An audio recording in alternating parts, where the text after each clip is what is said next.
I don't want to talk about that live at all. But okay, now we are. No, hey, take that for what it is. I don't want to talk about it, but all right. Yeah. The people are going to be like, what do they not want to talk about? Well, hey, what's up, guys? If you listen to The Weekender, I allude to stuff all the time where I'm like, I can't really say much, but like, let's really appreciate this person while we can, kind of thing. So, which you should, because The Weekender is fantastic. Oh, thank you. Yeah, appreciate that. Considering the fact that now I have a co-producer sitting right next to me, right over here. So, I mean, I thought you were talking about your sister for a second. I was like, huh? No, I mean, but welcome to episode 49 of Wicked Crazy Pinfalls. Holy crap. Never thought I'd make 50 episodes, and everybody's going to be like, well, your channel says 80. I'm like, dude, this show has had almost 50 shows in weekly. It's just insane, and a lot of podcasts don't get up to 50. So first things first, comment, like, and subscribe. We're 3 away from the goal of 225. Also, check out Fight Talk's Twitch. I wouldn't never pull that over unless he was on. We've got the man himself, the Weekender, and among of other things, and a very talented friend of mine, Steven Jensen's here. So let's have some fun and get a little crazy. Also, got a couple of things going on too, especially since Mr. Predictable's here. So you guys wanted to talk about stuff with Tad. So go right ahead, considering the fact that he does have a time difference between us. So international show. Yeah, pretty much. So you guys were talking about. It's always international when Aaron's on. That's mean, Ray. I mean, fine. Intercontinental. Intercontinental. There we go. Okay, there you go. Okay, but you say Canadians are not international? No, I didn't say that. No, he is spreading more lies. We'll get to that. Yeah, later. let Tad do let Tad do his bit. I will not his bit. Let him start the conversation for once. I mean, we got 2 people in a feud on this show, and me and Pluggo are just sitting there ready to eat popcorn with Aaron. So, I mean, let Tad actually start the show for once instead of you two just entertaining. But go ahead, Tad. You guys were talking about something in the conversation in the chat about something earlier. So you guys wanted to talk about that to kick it off. Hey, guys. I'll let the vaccinated one lead this one, but effectively, I think we were discussing something to do with Booker T and his after his documentary. I think it was the A&E documentary. That's the next one, I believe. It just Booker T was this past this past week. Was okay. Yeah. Because there was a lot of there was talk when it aired, because there was nothing in there about his WrestleMania 19 match with Triple H. Nothing about the match, or where I think it's like 35 seconds between the time Triple H hit the pedigree and pinned them, or the build up to it, which was controversial at the time and has seemingly gotten more so. And there was he did an interview. Actually, no. He spoke on his podcast about it, because there had been a writer that had tweeted out and then deleted it, and he tweeted out, so one of the main reasons I was brought in was to talk about WrestleMania 19. I went in about it for a long time, but my ass knew it wasn't making the final cut, so I figured I was going to get cut out from the whole doc. And Booker T responded to it and basically said, well, they didn't pull it because it never got in. And then he said, when people try to make something out of a racial issue between Booker T, Triple H, and WWE, someone is just trying to get some clicks. I just want everyone to know that was not what my story was about at the end of the day. My story is not about the dark side of WrestleMania 19. For people to want to make it about that, I get it and understand. But for me personally, that's not what my career makeup is about. So basically, like, he doesn't really see there being any kind of negativity or racist dumb undertones in that build, which I just thought was a very interesting thing, because I've heard from Black people for years that they saw a lot of that stuff going into it. And I even asked Major Thompson today on Twitter, like, what was his thoughts, and he just said, "Yeah, I don't get how Booker T doesn't see it. Like, we've never agreed on that." I'll tell you why. Booker T is very pro WWE. He'll never say anything about WWE.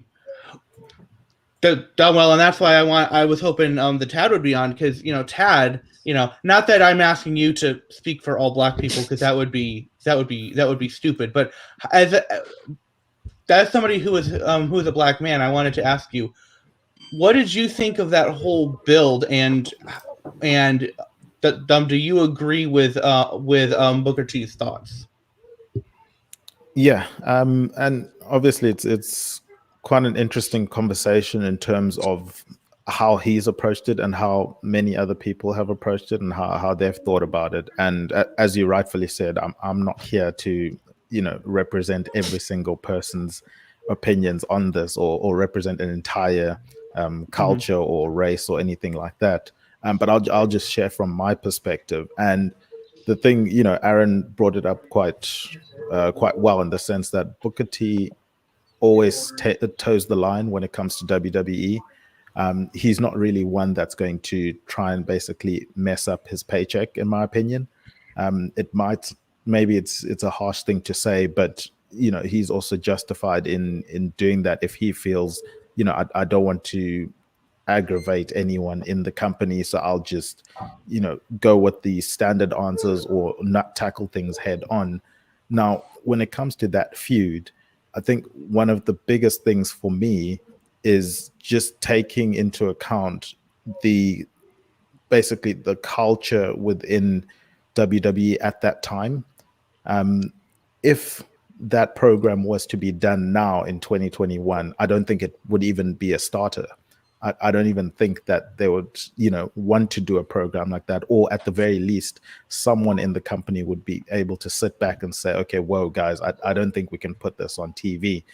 And I'll just give an example. I think one of Triple H's promos that he cut at that time, just maybe so I can give context for people that aren't aware of maybe what the promos and stuff was like.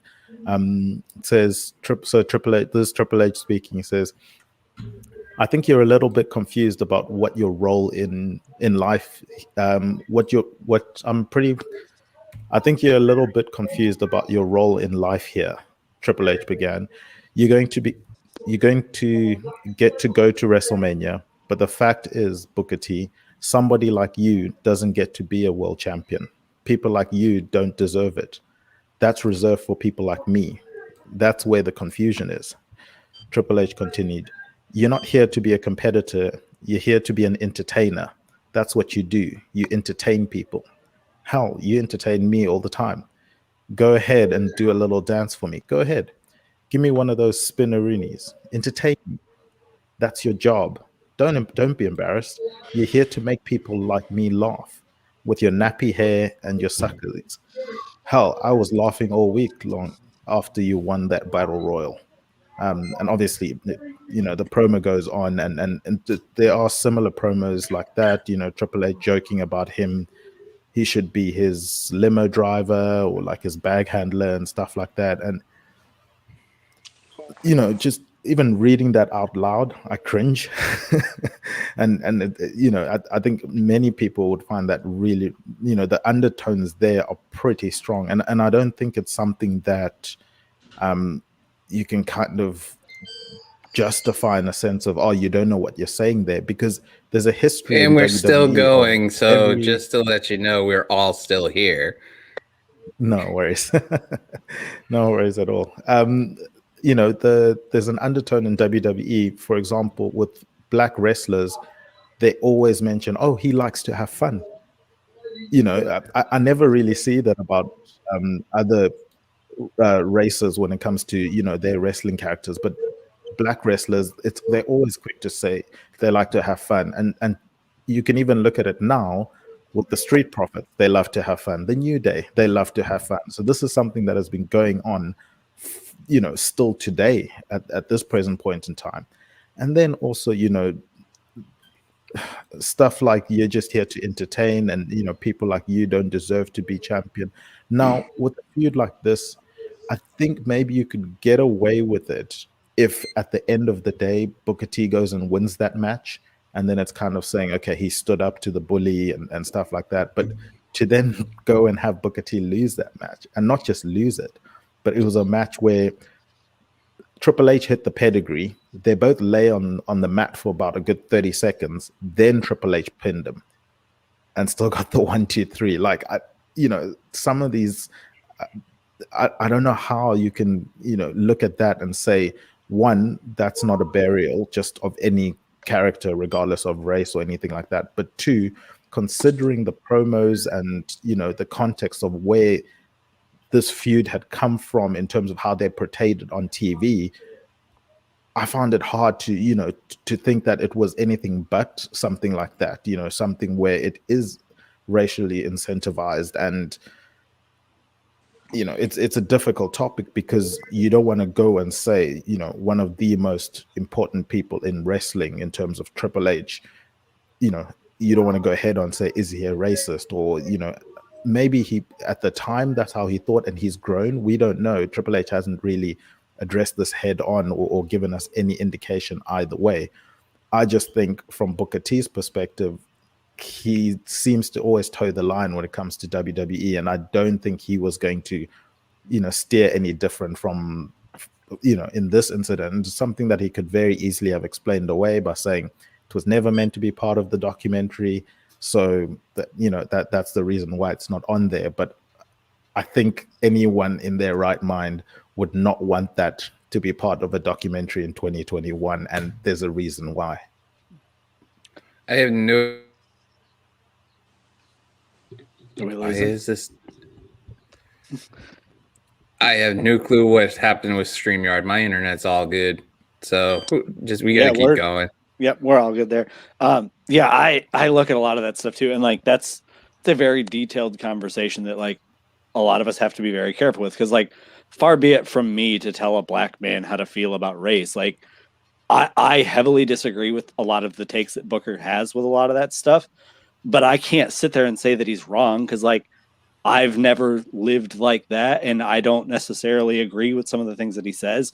But I think you hit a lot of it on the head. Like you reading that promo out loud, like I cringed at that. And again, like that doesn't hit me the same that it hits other people. And so as far as like, was that a bad take, and is that like within things he's done before? Like a couple of years before that, he was doing blackface promos with like DX versus Nation of Domination. And like, that's not good. Like, obviously, like that, we know that that's not okay. But I do know that like in the last year or two, there have been reports of like Triple H backstage with talent, like being very supportive of some of the Black Lives Matter stuff. And like, that is good to see. But again, it's hard to look at the whole story arc of the Booker T stuff and how everything goes down and go, given the things you said, this doesn't feel authentic in it not having some race tied into it. And we saw it with Kofi. It's not something that's gone away. So, I mean, I'm glad to see that some of those doors are getting opened. And even like on the indie scene with some of those For the Culture shows that are really, really good too. Like, I like that we're seeing that stuff open up, but it is hard to not look at some of the stuff and go, who's getting the title shots and who's not, who's getting labeled as, oh, they like to have fun. Like, we see that with AEW, with the Acclaimed and with Private Party. Like, it's kind of the same gimmick. It's young black guys and it's, oh, they love to have fun. Let them have some depth and some layers to them. Like, yeah, they can have fun, but like, they're here to kick ass and make money. So, and you guys are making a valid points of all this, but also it could be creative license and creative control where obviously Booker, and you got to remember the biography about this. It is an A&E production. It is not a WWE production. It's literally straight up A&E. So they could have seen the whole landscape of the entire body, and they could have picked and choose certain aspects of it, and that being, A&E's hand on that. Like it's also what you guys everyone is saying is valid. It's 100% valid, but also creative license wise, A&E takes full control, but WWE has the ability to be like, hey, we want to take this and out, but A&E ultimately it's their show. It's basically like saying, hey, Anakin, I want you to not act like you're Darth Vader because I have the creative license to protect the show, but you cannot dress up as Darth Vader because your name is Anakin. Mm-hmm. So, I mean, WWE is not letting that get out without it being like without their consent. But at the same time, like A&E and WWE both choosing what to not include there, like to an extent, you are somewhat whitewashing the history, and that's very common in every other industry too. Like, I'm a history teacher, like I get that. So, but I mean, there is an extent where you are choosing what to not include because you know that it makes you look bad. And WWE is very good at that. Look at the Banks and Belair WrestleMania match and the video package. It left out all of the stuff that actually led up to it. Yeah. And at the end of the day, if we watch that match in 10 years, we're going to go, wow, what a great story. But we know that it sucked. So, yeah. I mean, and it's one of those things where, like, Booker, I think what the idea was supposed to be behind the feud was that I think Triple H was supposed to be alluding to Booker's past having a criminal record, which is something that was brought up in the feud. They brought that up. They showed his down mugshot. Like they did do that, and so I think when they were doing it, I think that's what Booker T believed the focus was about. What I am surprised at is that, because certainly he would have heard from people over the years, whether it was other wrestlers or fans or just different people, whoever, that, well, hey, there was some like racist undertones to that, really, like there really was, and it really bothered me.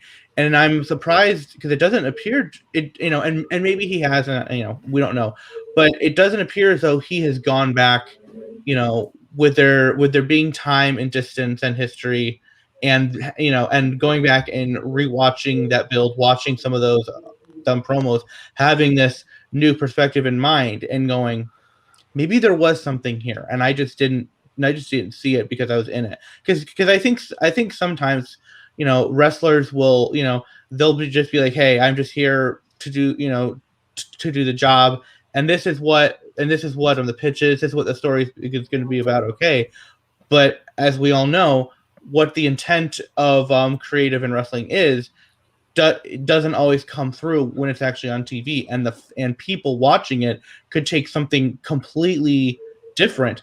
And and it doesn't mean that the people are wrong for seeing into it, and it doesn't mean that creative was wrong in how they did it. But that's one of the things where I think it would do Booker T some good, at some point, to go back and watch it, and and who knows, maybe he just didn't, maybe he did say what he said because he really believed it. Maybe he said it because he is still getting a WWE paycheck and he doesn't want to rock the boat. There's no way for us to really know for sure right now. But I just know, from the various Black people that I have talked to over the years who are wrestling fans, a lot of them were really disappointed in that feud and really were dumb bothered by it. And I know for me as a white guy, like, it bothered me. And like you said, Ray, I can't imagine how I would feel about it if Booker T looked like me, if I looked like him. Well, why don't if I can jump in? Go ahead. Just quickly, sorry. Just a couple of points on that. I think also what we might have to do is separate the E&E documentary and then the actual WrestleMania build, because from the perspective of the A&E documentary, I don't think I think they're right in not putting that on the documentary, because can you imagine just the storm that would have surrounded that documentary, and everything would have been kind of lost about what they were trying to portray about Booker T. It would now just be about that moment. with social media in 2021, there's no way that would have, not been the only thing that people had spoken about from the documentary. So from that perspective, from a business side of things, I guess from their perspective, they're thinking, okay, we don't want to put that in. Also, they've got a whole host of these documentaries to do with WWE superstars. They've left a whole lot of things out of some of those other documentaries that it don't even have to do with racial, incidents or undertones or anything like that. So I think from their perspective, once again, you're thinking, okay, we're going to have to do a whole bunch of these with WWE. If we start bringing stuff like this into the documentaries, they're not going to last very long. That's what Dark WWE Side of the just Ring gonna is cut it for. off. I was just about to say that, Ray. I was just about to say that.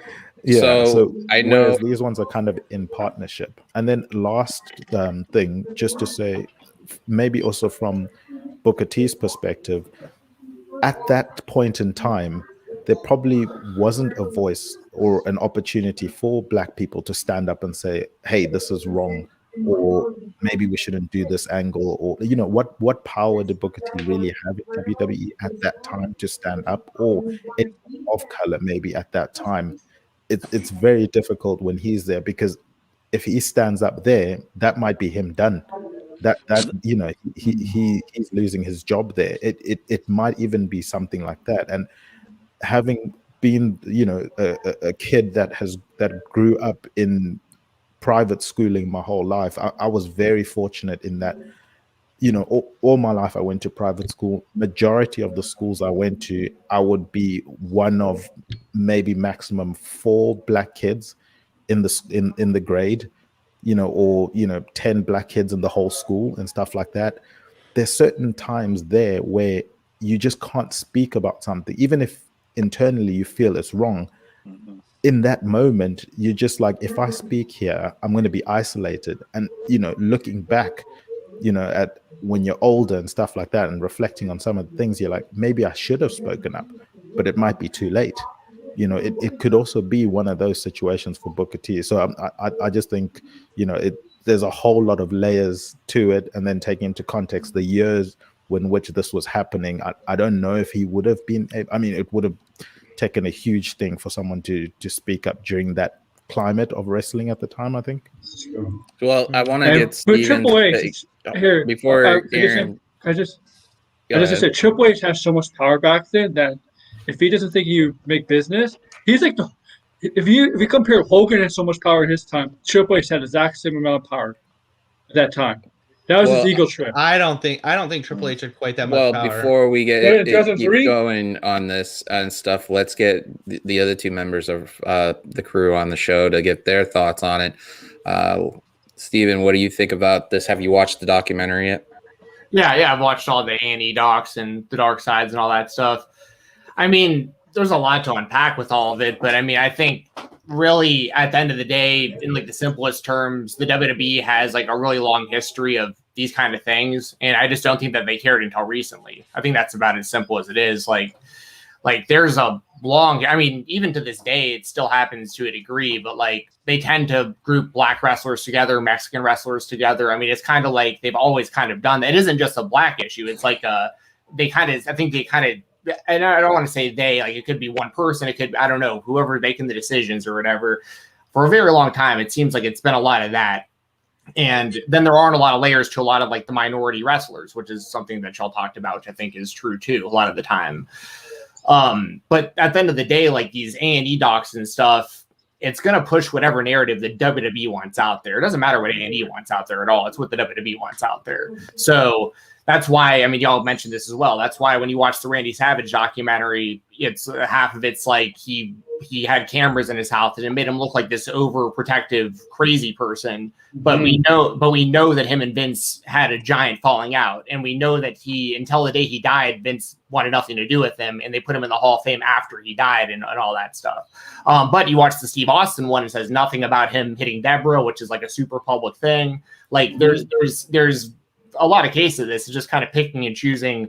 I mean, they did smear campaigns basically on the Ultimate Warrior and stuff in the past, which is, I mean, he deserved a lot of it, like he said, and did a lot of really stupid stuff. But like the WWE went out of their way to be like, we don't like this guy. We're gonna make an entire DVD about how much we don't like this guy. Like, so it's you know, it just kind of is what it is. Like, it's the narrative that WWE wants to push at the end of the day. And I think with the Booker T thing specifically, like, I remember going to, I don't know if y'all know what US Play is. It was like a bowling alley / arcade type venue, kind of like a Dave and Buster's. Yeah. And when I was younger, I guess I was in high school at the time, either high school or college. I remember going to watch WrestleMania, Booker T versus Triple H. It was like a whole bunch of wrestling fans there, and like you sat there and got food and whatever. And I remember everybody being shocked that Booker T didn't win that match after that build-up. Like, I think there absolutely was a lot of racist undertones to the entire story. I don't think that's even like debatable, but I also completely understand the WWE not wanting to include that in a documentary that they don't want to look bad in. Because a lot of this stuff, and I hate to say it, but a lot of the time the WWE is out there trying to make people look bad. It's after they're dead. And I hate that they do that. They wait until these people can't even defend themselves. And then they say a lot of this stuff. Like, that's what rubbed me wrong about the Randy Savage one in particular. I was like, you're going to say all these things about this guy after he died and give it, like, we don't know his side at all. Like, it's weird. Hulk Hogan speaking for Randy Savage. Like, how does that make any sense? These guys hate each other. Yeah. It doesn't. You know. Pluggo, what do you think? Well, you guys hit a bunch of stuff on the head, so I'm not going to rehash that. But to Steven's point, like, these are A&E documentaries.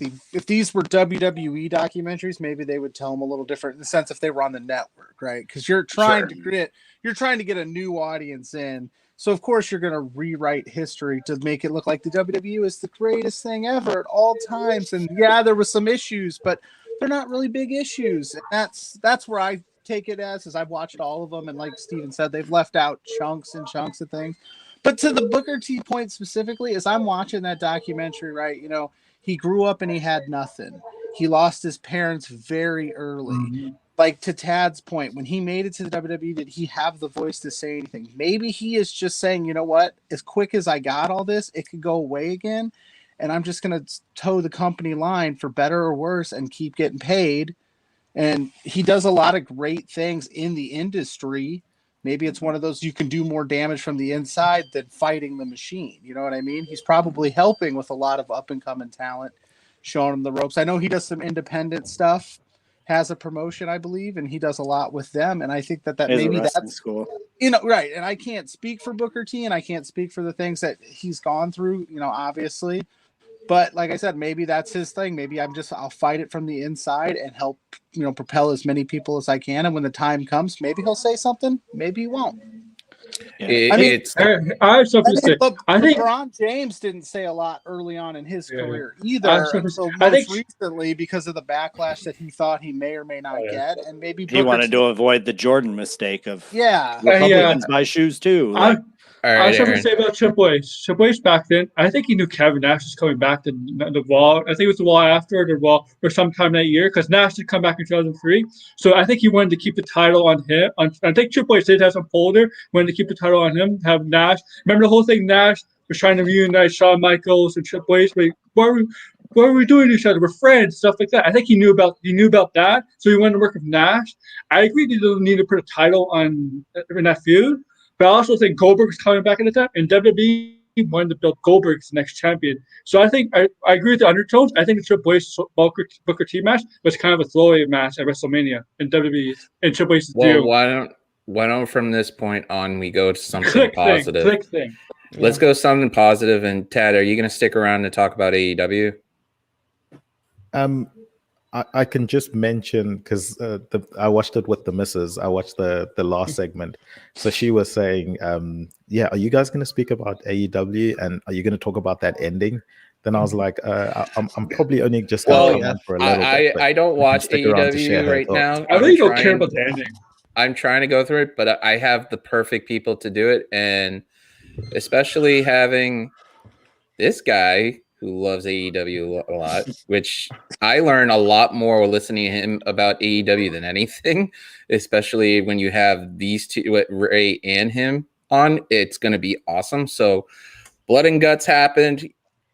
The floor is all yours. I'm just going to stay off camera for a little bit so you guys can go Rick Shaw on it.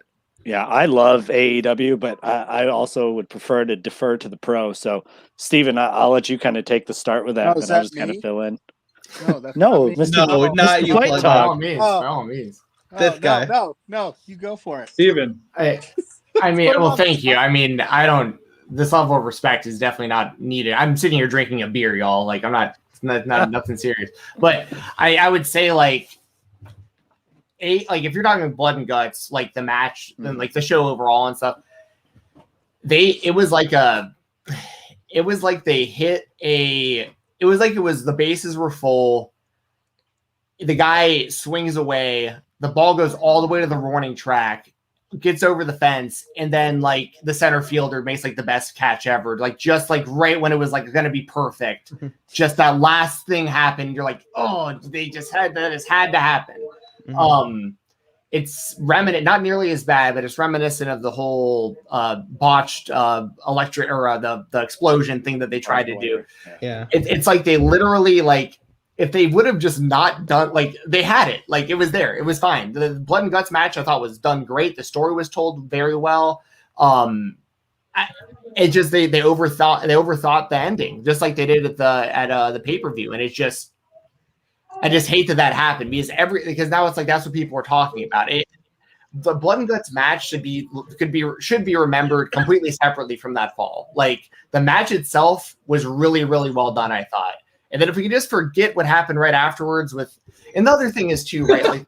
Like the crash exploding death match.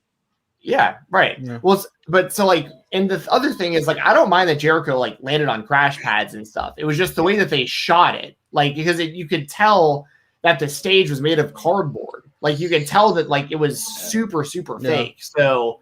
That's where I thought it was really, really well done, and they just overthought the ending, and I didn't like that they did that. Can I just say before we get too deep into it, shame on all of wrestling Twitter for wanting Chris Jericho to die in that spot. Yeah, sure. Yeah, I agree. They should have did some camera tricks to sell it better.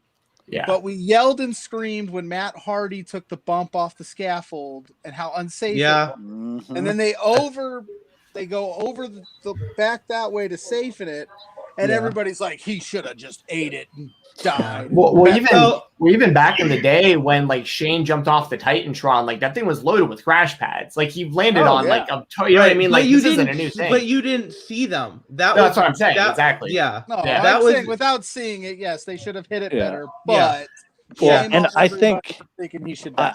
I don't know if it was Sean or if it was Jeremy or Joe or somebody mentioned it would have been a lot easier to do the hard camera shot of him like falling off the back.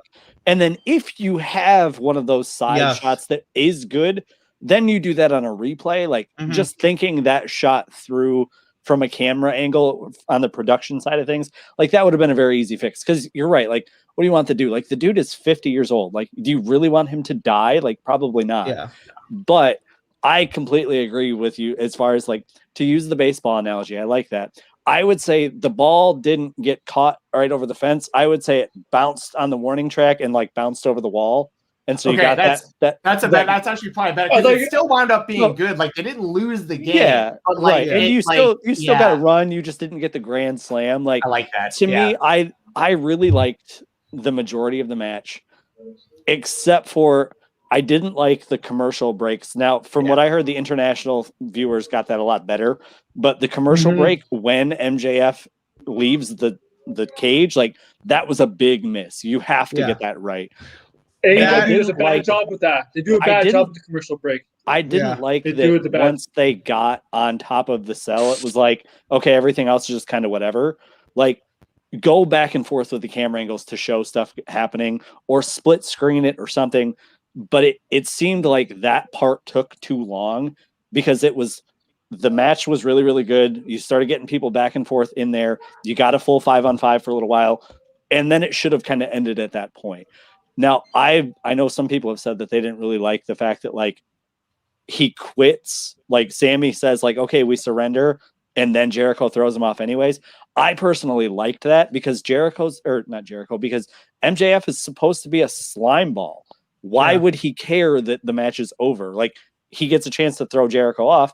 That's what a slime ball is going to do. Like, I'm glad that he did that, but the camera angle could have been better. But again, like I'm not going to throw out you don't throw the baby out with the bathwater. Like, the match was good. Yeah. It's just there was some imperfections, but it's going to happen. So.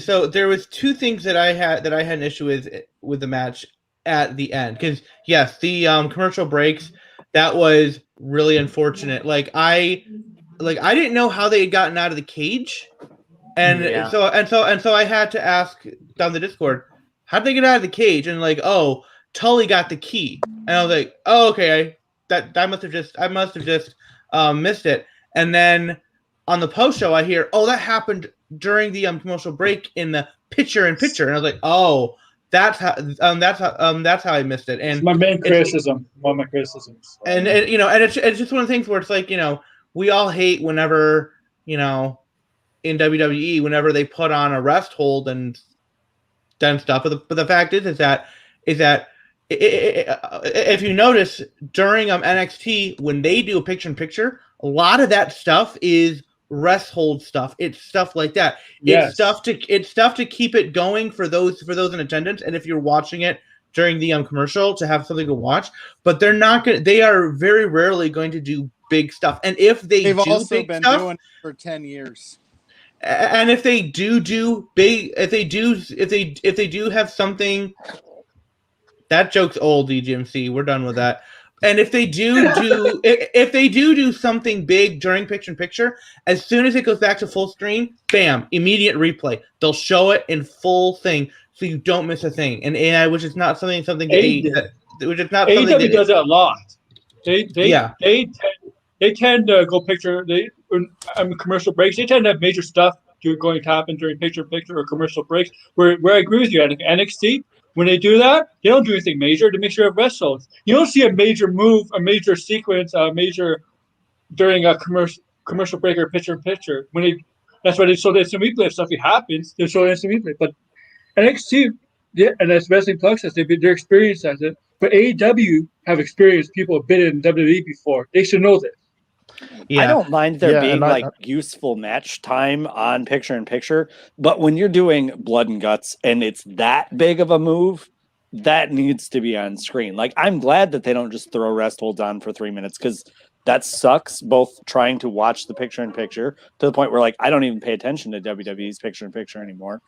Or it's like, okay, I can get up and go do something else, which, like, and if you're at the venue, and I know no crowds right now, but like if you're at the venue, that's a boring couple minutes. So, yeah. And also just to point out that from an international perspective, we didn't have picture-in-picture. We got to watch everything all the time. And they continued the commentary, as they were doing things when it did go to commercials in the US and on other streams. And that would have helped. Stuff like Chris Jericho climbing up to the cage, he took the whole commercial break to climb up the cage because he was waiting for them to come back from commercial so that he could climb the cage. So he sort of gets out the cage. He's standing there. He's looking around at the crowd, sort of like trying to ask them to like cheer him and stuff like. So I think that kind of thing, I think it's all growing pains because we have to remember there's still a young company that's, just started. And these are things that, WWE wouldn't get wrong in the sense of knowing to do rest holds. WWE know to do rest holds because they've had errors like this in the past. It's just we didn't have, podcasts and stuff like that at that time to be able to criticize them for it. But they got to learn from those things, kind of in the background. And then, that's where these policies of rest holds and stuff like that come in. I think in terms of the match itself, it was a really good match. And it built so well. That's why it was so underwhelming at the end. And I'm not the biggest baseball fan. I do have MLB The Show, but all I do is play, the road to the show because I don't know how to do transfers and all of that stuff in baseball.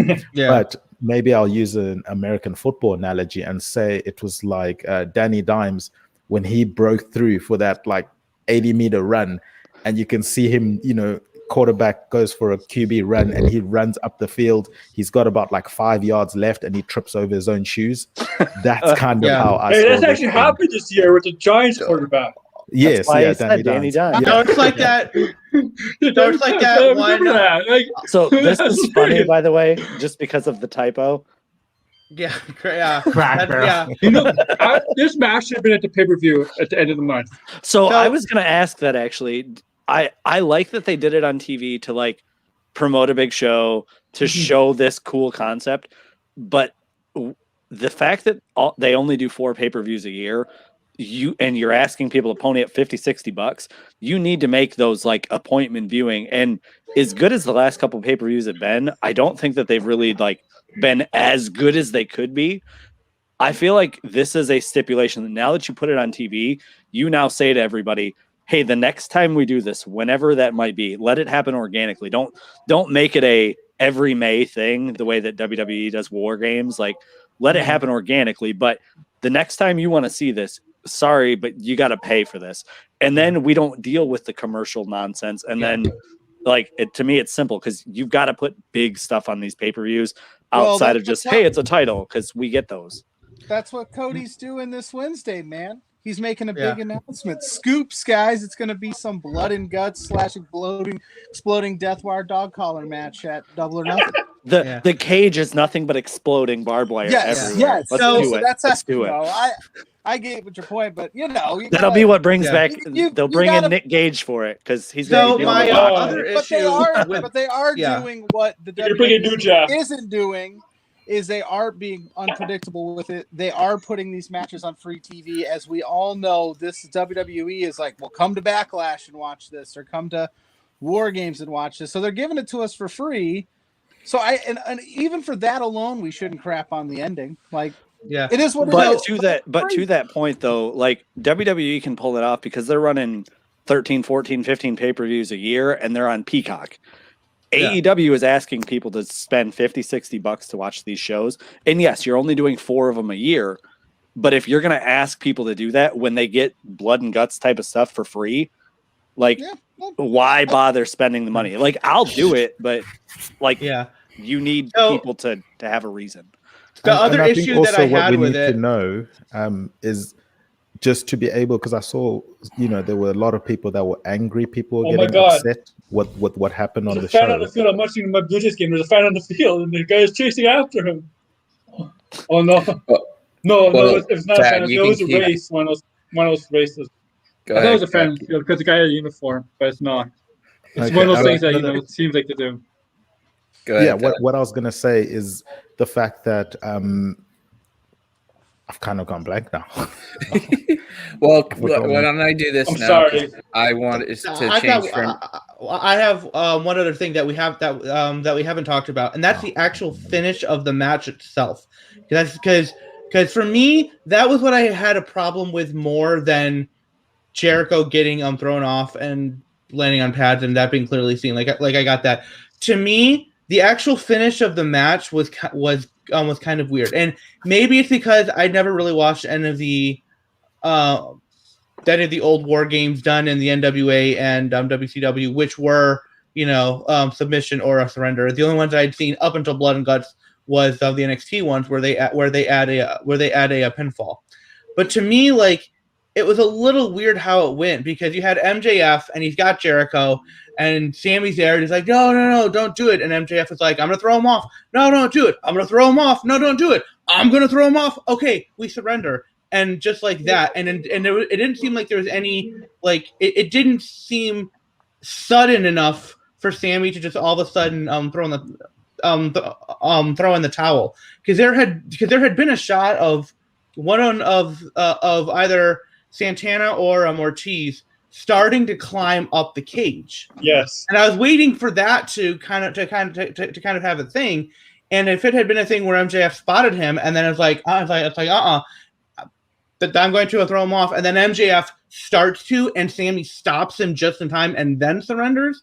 I think that might have gone over better because then it's like, because then Sammy just in time manages to stop him instead of being this weird like waiting game, like I'm gonna do it, no, don't do it, I'm gonna do it, no, don't do it, okay, fine, I'm surrender, and not have that like panic sense. Like I didn't feel like Sammy was panicked enough to actually submit, and that was the weird thing about that for me, and that kind of left me deflated because it was building, and I don't know if maybe what they could do in the future is just have a microphone for that moment when they do surrender, because maybe people will be able to hear it more clearly, because there wasn't, some people didn't even hear him say surrender. I surrender.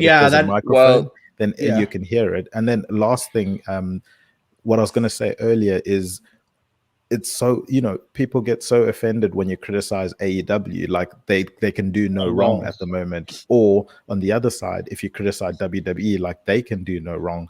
Both of these guys are going to make mistakes at some point in time. When they do good, we praise them. From my perspective, either company, if they do good, I'm going to praise them. Mm-hmm. If they do badly, I'm going to criticize it. But if it's criticism from a positive perspective of, we know you guys can do better. So, it's not like any of them are 100% perfect and will always be perfect. So like criticizing the finish of the Blood and Guts match itself, it's just one aspect of what was a really good show, overall from start to finish. So sometimes, people struggle to separate that. So I thought it was a fantastic show, just to say. It's just that ending, unfortunately for them, didn't go as planned. Yeah, and I don't think this is the end for that feud either. Like, I think this is just moving it forward. But yes, go for it. So the thing is that now I'm going to wrangle back the show, is because I got all these guys all blood and gutty here. Sorry, brother. My stuff. No, it's cool. So I wanted to bring up, because it's perfect that Tad's here. So we're gonna put this announcement, because this was beforehand and Tad didn't come in and know this before the pre-show. So his format for his pick'ems is going to be the format for the new belt. Since Tad knows more about all that scenario and stuff like that, the title belt is going to be starting up. I have a company that's willing to do it. The original company I picked, I reached out and didn't do it. So Tad has been gracious enough to be the referee on this, and I appreciate it. But his referee shirt incoming. His format is actually going to be it. And my hopes is, and I really do hope this is a match, is the final. This guy would get into the final against this one. That would be ultimate. But that's but the way this is going, man, it's going down. We know that it won't be this guy. It will not be this guy. But see, again, I try and end it, and you. But let me finish, okay? So the way this is going on, we're going to use Tad's format that he did with Ray. It's the perfect format to do it. We're going to use pay-per-views. If I can get this done in this build commission and get it done by SummerSlam, the first 4, we're going to do 2 pick'ems in a bracket. Me and Tad are going to work on the bracket, figure it out. Everybody on this panel is eligible. Even Steven Jensen could be the champion. So it makes it a lot interesting. You could have Fight Talk versus Wrestling Plugging versus Love Wrestle kind of situation. Or you could have, Ray versus Anakin or whatnot. I'm not allowed to do this because I'm the host of the show, and I've already stated that I'm very impartial in who I've wanted to be the champion of this show. So that kind of throws that idea out there. But this is not going to be like some belts out there that doesn't get used and defended. So, and I'm not shooting Fightful. I'm talking about Wrestle Talk. I thought you were talking about the 24/7 title. This ain't the 24/7 title, but I literally mean this, that we're going to have an awesome way, and we're going to culminate this with 2 different matches at WrestleMania for a pick'em. It's going to have a number 1 contenders match, and we're going to crown the champion. So it should be fun. This is going to be great. You never know. Like, I might be delivering a title belt at some point next year to Atlanta to Steven. You never know. I mean, I do have relatives in that area. And before I head off, because I got to go soon, but just, for those that are joining us for the first time, basically the concept is that I bring someone on and they go through predictions of whichever pay-per-view that we're going to be talking about. They give predictions on who they think is going to win, who they think is going to lose in the match. They can get bonus points for how they think the ending is going to happen, if it's pinfall, submission, DQ, or whatever. And then you end up with a percentage score for your ratings for that specific show. And whoever, it's kind of going to end up being, after the bracket, kind of a king of the hill type scenario where the champion will have the belt and challengers will then come on.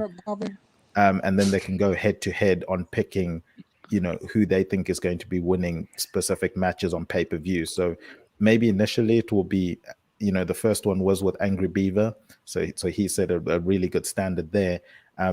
So it's going to be kind of, the next one is going to be with Anakin JMT. And that's, I think we're recording that tomorrow. We just need to figure out a time. Oh, we are? Okay. Yeah. Oh, tomorrow? I we'll have to discuss, because my wife is getting home tonight from being gone for like a week. I will not be available tomorrow. I won't. I might be available. I don't know. If worst comes to worst, we could do. We can do it like on Friday or Thursday. I get out at 6, so I can rush home. It's a 30-minute drive if I go 8 miles an hour. If Tad can actually don't do that. Don't do that.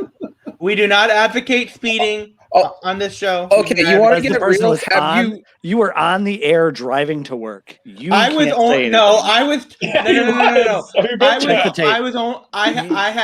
was hands free the whole time. I'm going to say this now because of the stuff I'm working on to shipping.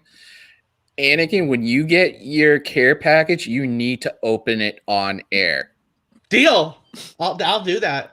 I'll do that. Deal. And the last question I have, but you have to put me full screen for that. Oh, I'm gonna have you with popcorn with Pluggo. No. But Tad, I've got one last question before you go. Do you know what a fluffernutter is? Absolutely no clue what that is. I don't know what that sounds. For someone who critiques the name of my wrestling website, that sounds dirty. It sounds like something else. I know what it is, but I know what it sounds like too. Sean this, and he didn't know, but it's actually a New England thing. It's a sandwich. No. Yeah, it is. It's marshmallow fluff and peanut butter sandwich. Okay. I'm officially a Cleveland Browns fan, so there's no. Yes, let's go, baby. Browns. Hey, Tad, give me one of these iconics before you go. I'm gonna have to put these two together right now. We go Young Buck style. Iconic. Okay. Well, by the way, Ray got 75% for his go. That's like a C. Okay, I gotta go, guys.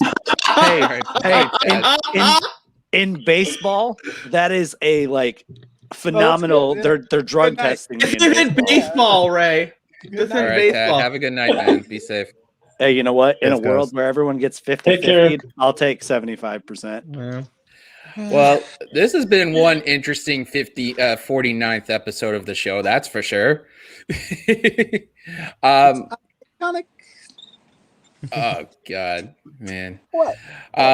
But first thing is that when this tournament does happen, it's going to have everybody that's been on the show in the past. So you never know. Let's say, for example, when this tournament does happen, Jesse comes on. That would be an interesting matchup. The two co-hosts on their own show going at each other about a title belt. You never know. DGMC literally saying that he would go after it. He is could be too much anything.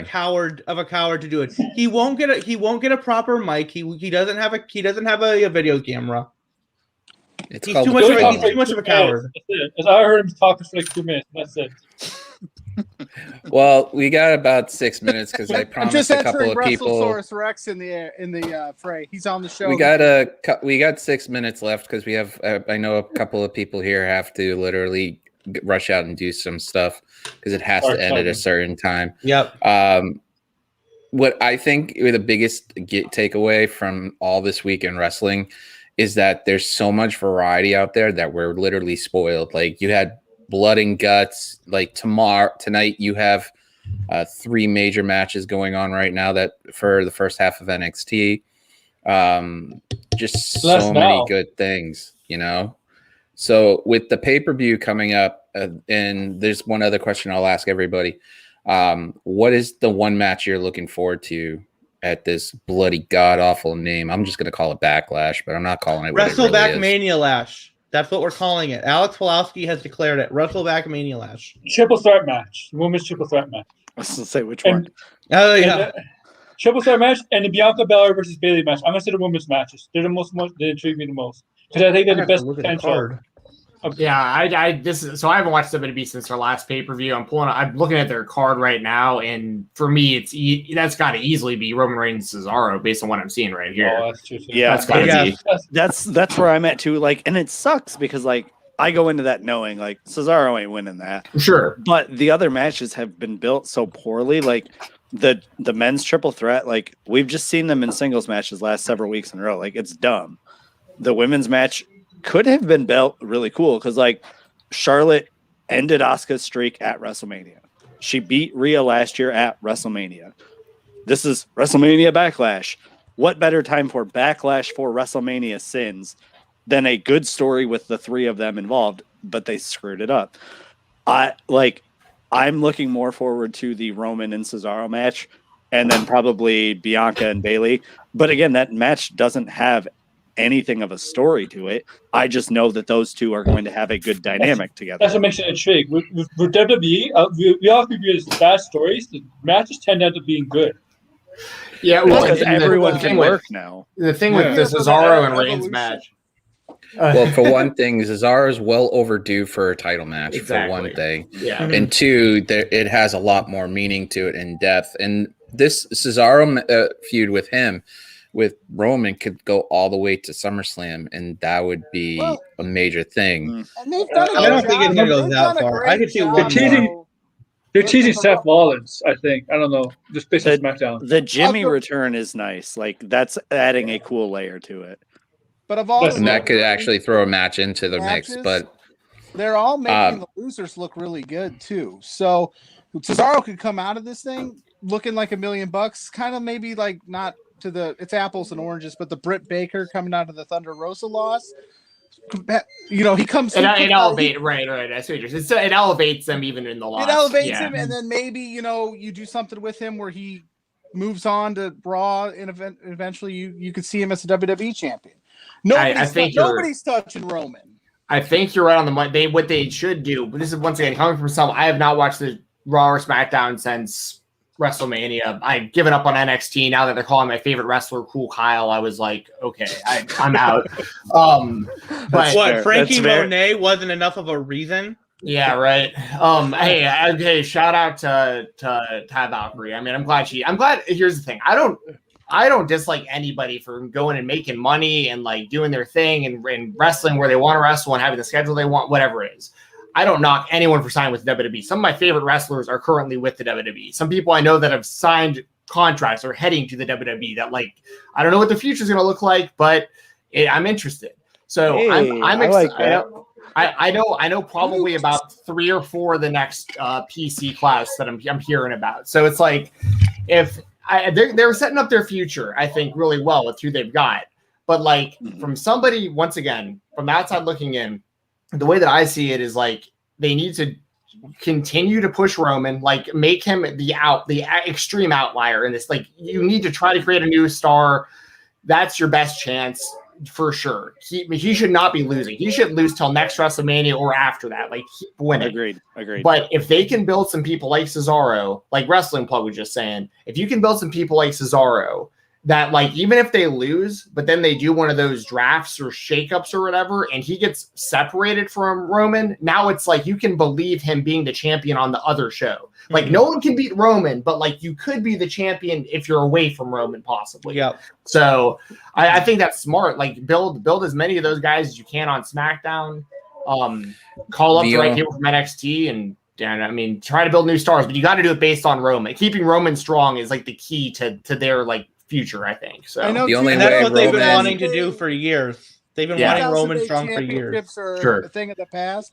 But he should break the modern record of days held somehow. You know what I mean? It should shatter it, like what Steven's saying. Like it should be like 800 days, something crazy. And even then, like if they do him and The Rock, which is what everyone wants, like he needs to beat The Rock. Like he needs to beat squash. I mean, just it needs to be like under 5 minutes, and he just hands him. They should run back him. They're not going to do a squash match with The Rock. I don't know if it'll be. It probably won't be a squash, but I would say like they should. If Brock wants to come back, you run back Brock and Roman with Brock as the babyface. You have Roman beat him clean. Like you have Roman beat anybody with any kind of name value.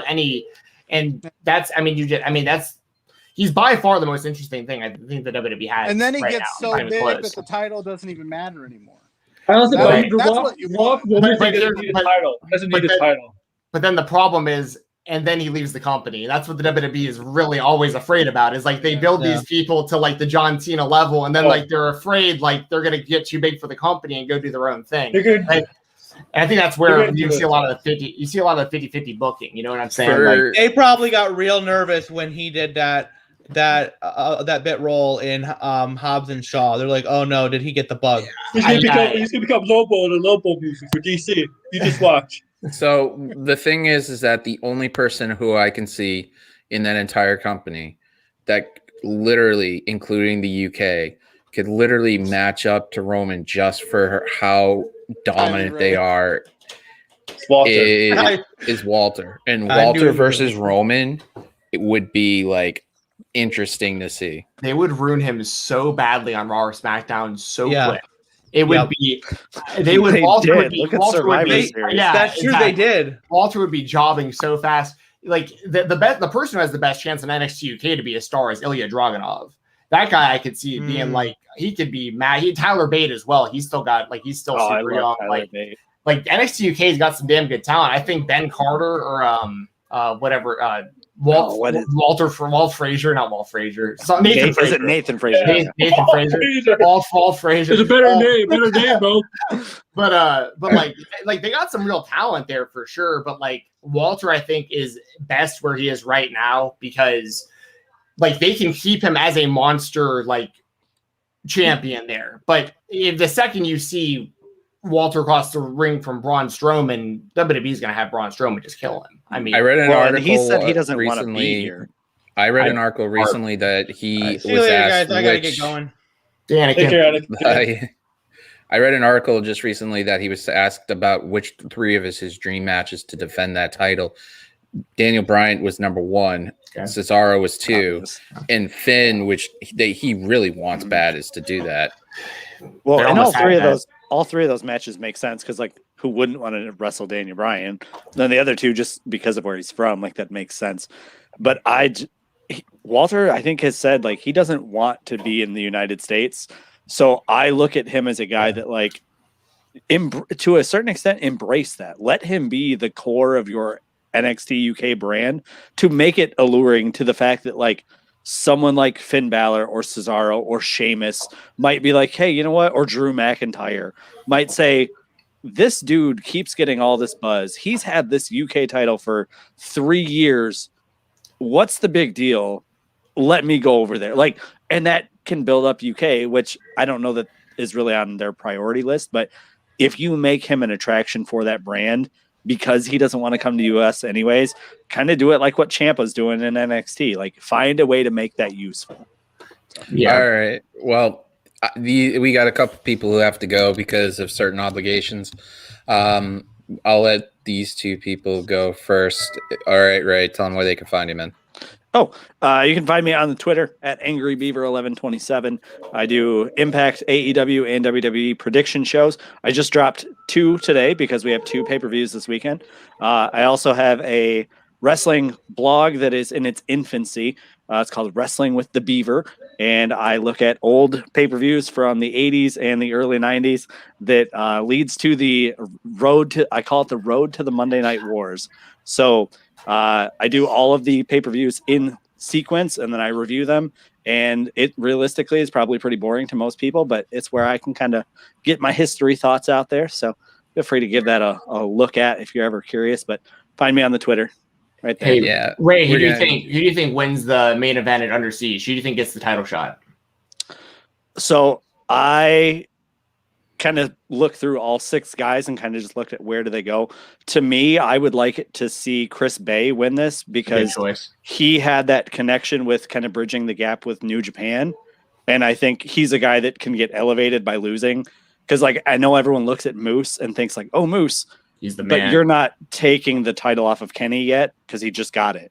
So Right. he's going to have to run through some people. So to me, Chris Bay is a guy that makes a lot of sense. Plus, So Bay was on AEW's radar for a while until Impact Mhm. scooped him. So I think they would love to have him on their TV screen. well, and he's a guy that gets it too, because like Yeah. he mentioned with the New Japan thing, like just being asked to be this responsible person for both brands, like that's a big deal. And I think him doing that as well as he did it, you can do that here too. So yeah. I think that's a good pick. We're just gonna wrap it up anyways because I promised everybody it would be like around an hour and we're around there. Pluggo, tell them where they can find you. You can find me on Facebook, Instagram, Twitter at Wrestling Plug Inc. You can also find me at Love Wrestling, doing some stuff here and there, some react shows starting Thursday, dropping a new show between 2 beers. Like you said, throwback. I'm getting too big for my britches here. They gave me my own show. So come check that out. Other than that, like I said, the handle's right there on all platforms. Hit me up. We'll make some stuff happen. And you'll see him on a regular basis too. You never know. You might see his cohort here in about a couple of weeks with him talking about Love Wrestling. That's a little hint there on who might be coming on. You never know. One of the guys I always say, go check out his Twitch, Fight Talk, Mr. Steven Jensen. Tell him where they can find you. Yeah, I think it's so funny. You always plug my Twitch because like I'm so inconsistent with it. But I'm gonna start playing again soon now that like there's some games that I actually like again. So looking forward to that. Yeah, that's pretty much all my stuff is Fight Talk _. Tell Spencer Love what's up for me. Nice guy over there. I like him a lot. We did that watch along with him. Yeah, I did that watch along with him, and we did the Impact watch alongs for Fightful Gaming, and he was on with us one of the weeks. So really good dude. Yeah, and speaking of that, if you want to watch my stuff with Fightful or listen, Fightful Select Weekender podcast, it's every Sunday talking independent pro wrestling for like half the show. Then the other half is me like giving out results for pretty much everything that's non like Raw or SmackDown. And I dropped episode 300 of Fight Talk today. So that was actually an interview I did with one of my favorite indie guys, Cabana Man Dan. He's the new South heavyweight champion. So if you want to listen to that, that's available right now on the Fight Talk podcast feed. All those listens and likes and all that stuff is appreciated. And yeah, everything I do, I'll just keep updated on Twitter. And thank you, Pat, for having me on the show. Hey, you're always welcome. You never know. I mean, we do have the 1 year coming up. So you never know. You might see this guy if he feels like it doing a pop in, and that guest he kind of hinted at to say hi might be there. You never know. Other than that, the man who literally is taking over the world by storm, Mr. Aaron Lucian. It's like, Go ahead and tell him where you can find him. We were laughing about this name all last week, and him in the comments. If you guys don't know, we do have a private chat for a lot of the show runners on here, and the funny part about all this is that Aaron is dropping videos to pop everybody's segments on Raw right now, so he's got a bunch ready to go. So go ahead, bud. Oh yeah, I got some crazy made up stuff rumors coming out. Just made up stuff for people to see. Like Roman Reigns is gonna be a Lobo because The Rock once talked to Warner Brothers and wants his cousin to be in the DCU, and Becky Lynch is gonna be in the Marvel universe as Elsa Bloodstone. She's not a very popular character, but if you read Marvel, you'll know who she is. And I know there was talk about her being MCU like a year ago, but I don't know if that's anything's come on. But the evolution, man. I didn't even talk about it because we had, such a packed show. I didn't even get to gush over my. You know what, Marie, dude. There was stuff for you to talk about. You know, she's just gonna match someone. So yeah. But other than that, we got a lot of stuff coming up. We have a title belt that's going to be here very soon. We've got the Don't 1 discount year. double check. Yeah, we've got. Dude, hold on a second. This dude's on here plugging Eva Marie and doing the Aaron Rodgers gimmick. Man, Minnesota Vikings fan over here. This is get out of here. So, dude. so I live in Michigan. I'm upset so- we got talk. So we I'm got not. NFC North in here. So I'm not a I'm totally Lions. I'm not a Lions fan, but I do live in Michigan, so I have a soft spot for them. So because of that, I hate Aaron Rodgers. But I'm a Broncos fan who might be getting him soon. I'm like, you still want him. Yeah. I'm like, and that's the thing. Is like, man, I How don't else like do the I guy, signal but I advice? want wins. So like, Dude, I'd take him in Minnesota if he wanted to pull a Brett Favre and leave the Packers and come. Like, I hate Aaron Rodgers with a passion, but like, I'd take him over Kirk Cousins right now for sure. Kirk Cousins actually lives. He grew up and went to high school like 20 minutes away from me, and we graduated the same year. Like I've met Kirk Cousins a bunch of times. Dude, I like Kirk a lot.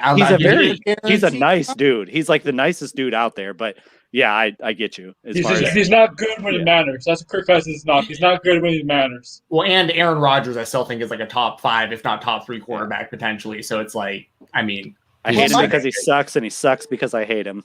My quarterback wakes up feeling dangerous. So feeling dangerous. Well, why don't I'll wrap this up considering the fact that we've got all these great guys and somebody has to go pick up his wife from the airport. So that's me. Yeah, if anyone wants to watch tonight in like an hour, I'm going to be going live with my buddy Doug on the RVD Tito for Life YouTube channel. So if you want to check that out, that's in like 50 minutes. I'll be going live over there. So just for anyone who's bored tonight, join on over. So I want to say this much. Thank you, Steven, for being awesome as always. I always appreciate it. Hopefully we can get just the 3 of us, you, me, and Jesse whenever she's available. Good luck with that, man. We're supposed to do a show tomorrow. We'll see if it happens or not. But we're supposed to have a show tomorrow. So. Well, I'll be watching anyways. So much to do. Next week is the 50th episode of this show. You're gonna look at the YouTube thing and be like, "Well, it says you have 80." We've been doing this show for 50 weeks. This is the 5th. Next week's gonna be the 50th. And then we have the 1 year. So we have 4 shows in 2 weeks coming up because we're going to do a special show for my mom. I'm going to talk to Rob and maybe have him do the retro interview with me on that day, make it a little bit of a special thing. The 25th is our last show on Tuesdays. The 1 year show is 2 hours from 7 to 9. And then we have our first show on Thursday nights. I never had figured I would say this. We're the opening act for Mr. Warren Hayes. But anyways, just keep it on the pulse. We need 3 more subs, and we hit a goal for something we set up. Where is 225? When I started doing these shows, it was literally 8 subscribers. So 225 is the magic number if we get there in 2 weeks. So hit the like button, subscribe, turn it on to all notifications. Also hit the Twitch, all in the description below, and then follow these guys' stuff, especially anything that Fight Talk does and Pluggo does and Ray and Aaron do. They're always great guys and much appreciated. There it is.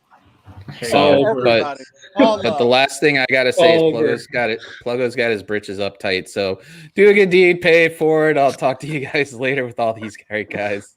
Bye.